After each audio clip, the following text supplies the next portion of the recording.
പരിശുദ്ധമായ റബീഉൽ അവ്വൽ മാസം നമ്മിലേക്ക് ആഗതമാവുകയാണ്. റബീഉൽ അവ്വൽ മാസത്തിൽ നാം നബിദിനം നടത്താറുണ്ട്, നേർച്ച നടത്താറുണ്ട്, ഭക്ഷണ വിതരണം നടത്താറുണ്ട്.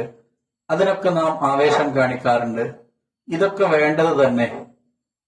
ഇതോടുകൂടെ പ്രത്യേകമായി ഹബീബായ റസൂലുള്ളാഹി സ്വല്ലല്ലാഹു അലൈഹി വസല്ലം തങ്ങളുടെ ചര്യ നാം ജീവിതത്തിൽ പകർത്തണം. മുത്തുനബി സല്ലല്ലാഹു അലൈഹി വസല്ലം തങ്ങൾ പറയുന്നുണ്ട്, മൻ തമസ്സക ബിസുന്നതി ഇൻദ ഫസാദി ഉമ്മത്തി ഫലഹു അജ്റു മിഅതി ഷഹീദ്.